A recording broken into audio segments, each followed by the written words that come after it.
2 মাস বাকি। 2 মাস পরই সোলে ফিরবে। সোলে ফেরার পর সোল ন্যাশনাল হাইকোর্টে অ্যাটর্নি হিসেবে জয়েন করবে এবং তার ল প্র্যাকটিস ওখানেই করবে। তের বাবা ইয়নহো ও নিজের মা তের 5 বছর বয়সে মারা গেছে, তাই ইয়নো একটা বিয়ে করেছে জেনিকে, যাতে ছোট তের খেয়াল রাখতে পারে। ইয়নো একটা মিডিল ক্লাস ছোটখাটো বিজনেসম্যান, কিন্তু পুরো পরিবারকে হেসে খেলে কমফোর্টেবল লাইফ কাটানোর জন্য যতটুকু প্রয়োজন ইয়োনো সেটা করে। বিজনেসের কাজের জন্য বাইরে বাইরে ঘোরে, মাসে 2 দিনের জন্য বাড়ি আসে, তারপর আবার কাজে যায়। জেনির একটা ছোট মেয়ে আছে 5 বছরের, কিন্তু ছোট মেয়েটা একটু শ্যামলা বর্ণের দেখতে হওয়ায় তের মতো ধপধপে ফর্সা না।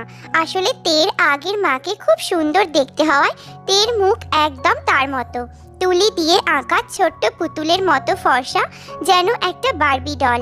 তাই জেনির ভীষণ